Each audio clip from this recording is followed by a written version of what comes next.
The following are among the abuses and murders inflicted on Christians by Muslims throughout the month of November 2024. The Muslim rape and forced conversion of Christian girls. Pakistan. On November 7th, a Muslim man brutally raped a teenage Christian girl. The Muslim, Ansar Shah, initially went up to Iman Kuram, 18, as she was walking home late in the evening. As the eldest daughter, since the family's father had abandoned them, she had been working long hours every day. He told her that he had kidnapped her younger brother, and unless she got on his motorcycle and rode with him, he would kill the boy. Terrified, she complied.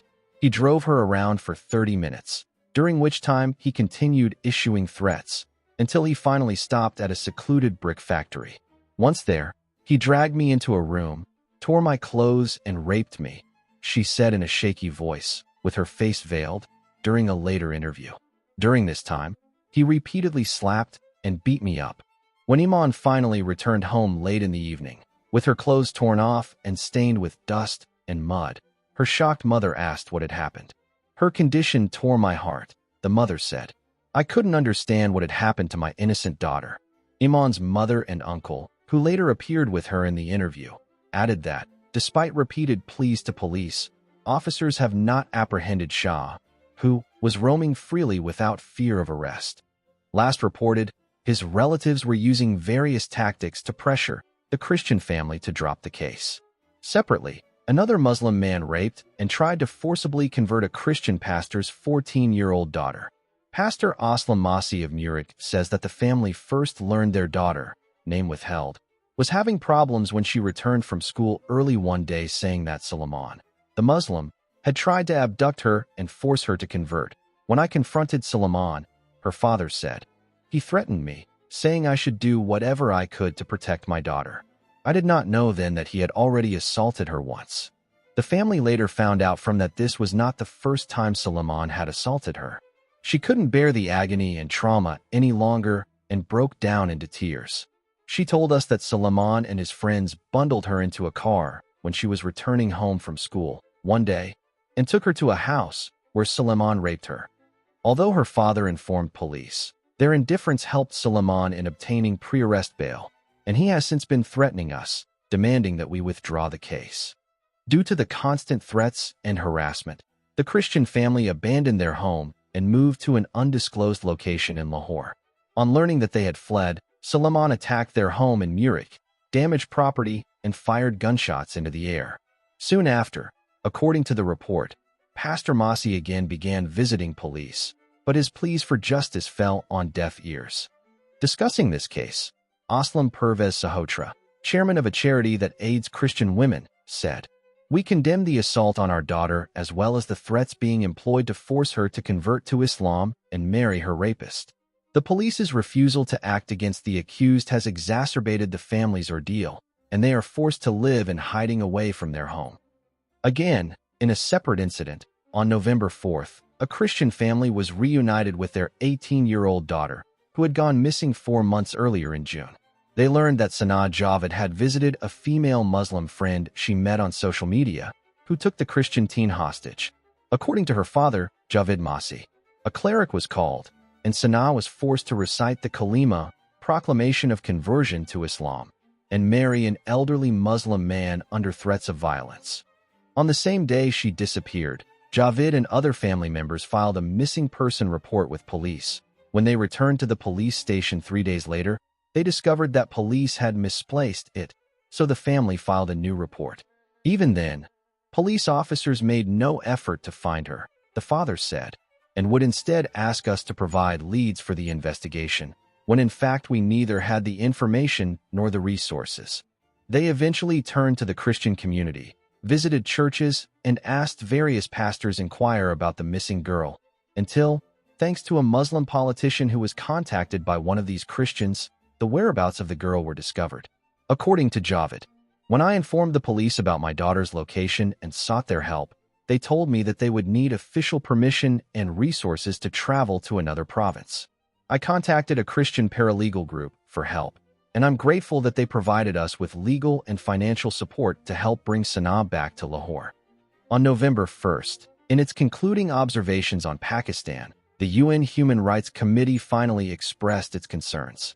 The committee is concerned about reports of the persistent practice of abducting girls who belong to religious minorities and forcing them to marry, regardless of their age and the prevailing law, and to convert to Islam under the threat of violence, which results in rape, trafficking, and other forms of sexual and gender-based violence against these girls. It is also concerned about reports of the widespread impunity surrounding these cases. It is further concerned that victims are usually not returned to their families during investigations but forced to stay with their abductors, including members of organized criminal groups, or placed in unnecessary and inappropriate alternative care facilities, with little or no regard for child protection standards, exposing victims to further risk of exploitation, abuse, and harmful practices. Arts 23, 24, and 26. Egypt. According to a November 14 report titled, Egypt's Disappearing Women, Coptic Christians remain a target of persecution. Hundreds of young women have been kidnapped, forced to convert to Islam, and coerced into marriage. While many Western feminists remain focused on domestic issues, they are often silent on the grave threats faced by women abroad. Egyptian President Abdel Fattah el-Sisi professes to be an advocate of interfaith toleration, yet the Coptic community lacks confidence in the state. Several years ago, a Coptic bishop in Los Angeles said local authorities in Egypt turn a blind eye to persecution. Girls may be snatched from public spaces at any time, on their way home from school, while waiting for the bus, or running errands. The reality is grim for many Coptic women who do not escape their captors, leaving their families in agony for months or even years. A culture of impunity ensures that not many return home, and the authorities continue to look the other way. The State Department briefly mentioned the problem of abduction in its 2023 report on international religious freedom, yet it described the Coptic community as grateful to the Egyptian government for helping to find and return several victims. The department's annual reports on human rights and human trafficking do not mention Coptic women in their sections on Egypt. The next editions of those reports should do better, and the Secretary of State should raise the issue directly with Sisi at their next meeting. Under U.S. law, a portion of the $1.3 billion in military aid that Egypt receives each year is contingent on Cairo's efforts to improve its record on human rights. When the next review of Cairo's record begins, the safety of Coptic women should be front and center. The Muslim slaughter of Christians. Mozambique. On Sunday, November 3rd, fighters from Islamic State Mozambique, ISM, captured what they described as 2 infidel Christians and slit their throats. 4 days later, on November 7th, they killed another Christian in a machine gun attack. A 4th Christian was captured and killed 2 days after that. According to the report, ISM has killed thousands of people in Christian-majority northern Mozambique since the beginning of an insurgency in 2017. The terrorist group works closely with Islamic State Central Africa Province, based in northeastern DR Congo, with the activities of both coordinated by an Islamic State command center in Somalia.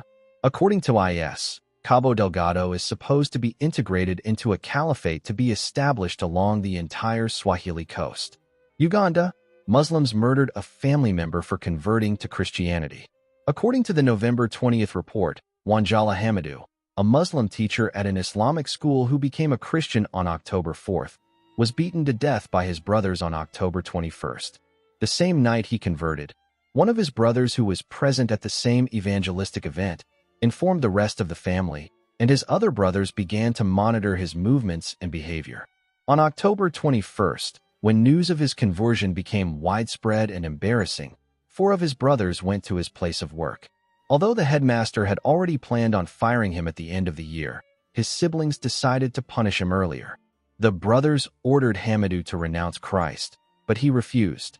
So they began to slap and beat him with rods, which they believed Islam prescribes for apostates, said local Christians, adding, "We heard a very loud cry, wailing and alarm that required help and attention. So neighbors thronged in large numbers to the scene of the incident.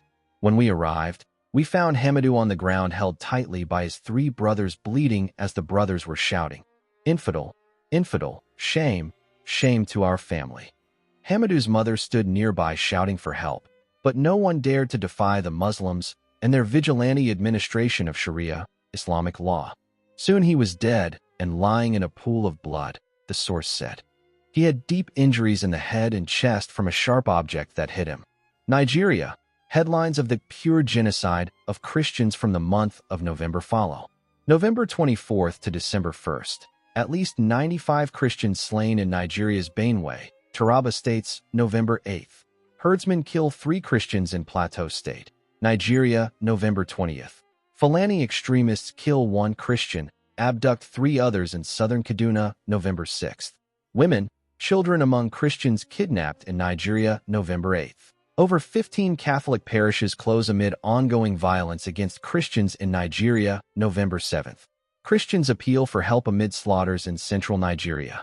Muslim attacks in and on Christian churches.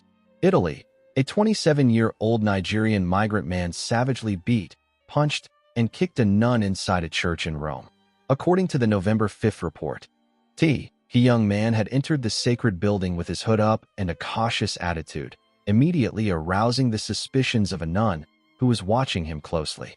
Worried that he might commit acts of vandalism or steal inside the place of worship, as happens frequently inside Italian churches, the nun approached him and, kindly, asked him to leave. The man, however, reacted in an unexpected and violent way, hitting her in the face with a series of punches and slaps. The impact was so strong that the nun lost her balance and, injured and confused, fell to the ground. Her screams attracted the attention of some passers-by, who immediately intervened to help her and alerted the police. Meanwhile, the attacker fled. Several other church-related attacks in Italy included unknown persons spraying a pungent substance mixed with pepper spray inside a church during service, causing the worshippers to quickly leave. 2 statues of the Virgin Mary in separate regions were desecrated and smashed to pieces. The parish priest where one of these Marian attacks occurred responded by saying, "We note and denounce the increasingly frequent acts of vandalism and contempt in our territory." A man was also caught urinating on a nativity scene. Switzerland. On November 16th, a 17-year-old Muslim migrant from Afghanistan desecrated a more than 600-year-old and venerated statue of the Virgin Mary in a chapel in the canton of Schwyz. In the midst of worship service, he climbed onto the altar, yanked off the Virgin Mary's clothes, seized her crown, and mockingly placed it on his own head. Video here. Although the priests and parishioners apprehended the man, he was not criminally prosecuted but rather sent to a psychiatric ward. The monastery eventually responded to this attack on its website, although without providing any information about him. The statement instead talked about an unfortunate incident by a confused person and called for peace and reconciliation. A November 27th report told of how migrant youths have been terrorized in a small Swiss town, Soihirs, with theft, vandalism, and religious desecration. Although this small gang usually consists of no more than 3 or 4 migrant children, they are sowing terror in the small village of 433 people, and the same group of migrant youths has been seen in the night roaming with knives and carrying a small axe. They even defecated under a statue of the Holy Virgin, added François Gaudrin, the president of the parish, and have urinated under a church pew, blackened a tablecloth under the altar, stole and broke candles, and burned religious photos. The police, apparently, are powerless. Due to their age, the youths cannot be prosecuted. Indonesia. Authorities have allowed 2 years' worth of putrid garbage, described as unhygienic and foul-smelling, bagged, spilling out of broken bags or unbagged, to pile up next to a church and adjoining Catholic University, according to a November 26th report. Congregation member Susie Sismitha said, "The garbage problem has been around for a long time, since the 1980s, causing disturbing stench during the rainy season, when the garbage mixes with rainwater to become mud. This situation has worsened in the last few years and is very disturbing to the congregation." In addition to being disturbed by the pungent smell of garbage, churchgoers also find it difficult to park their vehicles on the 75 to 80-meter stretch of this road. She went on to wonder, imagine if this case happened at a mosque. The situation could be chaotic. A priest and lecturer at the nearby Catholic University, the Reverend Analas Mushiara, staged a protest. Lying in a cross-like position atop a large pile of rubbish near the university, he appealed to authorities. "We don't want to normalize garbage, let alone embrace a garbage culture." Uganda. On November 7th, a Catholic church was damaged, requiring 10 million Ugandan shillings, or roughly $2,740 to fix during an arson attack.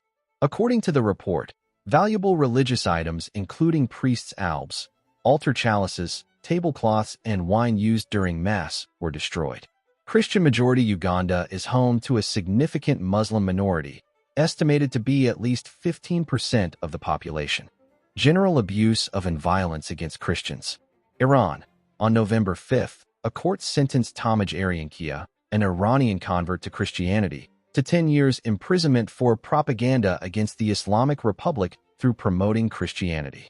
He was also accused of collaborating with hostile governments and having a membership in anti-Islamic Republic groups. According to the report, Ariankia was first taken into custody in October 2022. During his arrest, plainclothes agents searched his house and confiscated his collection of Bibles and personal items. He was held in solitary confinement for 28 days before being transferred to the general population at Karaj prison, where he remained for approximately 40 more days. While Iran recognizes Christians as a religious minority, authorities harshly persecute those who convert from Islam to Christianity. Egypt. On November 5th, four Muslim men attacked 3 Christians inside a pharmacy in Ashruba. They used machetes and knives, and the Christians sustained multiple stab wounds requiring immediate hospitalization. According to one report, Christians in Ashruba village report living in a constant state of fear as sectarian tension is high and incidents of intimidation are now a regular occurrence following similar attacks on people and properties in the last year. Following such incidents of sectarian violence, members of the Christian community are generally obliged to accept the ad hoc outcomes of customary reconciliation sessions, which tend to deprive victims of justice, preventing them from seeking effective redress via legal means, and thereby contributing to a culture of impunity. Turkey. Hate crimes against Christians have more than doubled in recent years in the Muslim-majority nation, according to November 20th report. Since 2020, Christians have experienced most of the religious hate crimes committed in Turkey, with 52 occurrences reported. The crimes include property damage, harassment, and violence. The true number of hate crimes is likely higher than what has been reported due to victims' fear of ostracization. The report offers examples of hate crimes from 2023. In October 2023, a man entered a church, recited an Islamic prayer, and slapped the pastor during a service. In May 2023, 2 elderly men were hospitalized after being physically assaulted with sticks and stones for their faith. There were other incidents of violence and intimidation against Christians. Foreign missionaries have also been the target of harassment in Turkey. In 2023, the Alliance Defending Freedom, ADF, reported that Turkish authorities increasingly target Christian pastors, missionaries, and their relatives for deportation and permanent reentry bans. Germany. On November 6th, police prevented a catastrophe from taking place in Schleswig-Holstein. They arrested a 17-year-old Turk with an Islamist background who was planning to kill people by running them over with a truck at a local Christmas market. The region's Interior Minister, Sabine Sutherland-Wack, responded to this latest of many thwarted attacks by saying, "We must always be vigilant." Pakistan. On November 3rd, after 2 Muslim men claimed they saw Zafar Iqbal, a Christian man, burning pages of the Quran in his courtyard, police quickly swept in and arrested the alleged blasphemer. According to human rights activist Napoleon Kayam, as news spread, many Christian families locked their homes and left for safer places, fearing a Jaranwala-type attack, when over 20 churches and dozens of Christian homes were attacked and torched after a similar accusation of blasphemy in August 2023. However, timely intervention by senior officials and arrest of the suspect helped in placating the religious activists and thwarting any violence against other Christians. Iqbal was charged under Section 295(b) of Pakistan's Penal Code, which prescribes life imprisonment for desecrating the Quran. Iqbal is now in prison on judicial remand, while his family has gone into hiding and are inaccessible. Iqbal is over 40 years old and has 3 children. He is also said to be suffering from some mental illness. The situation will become clearer when we make contact with his family.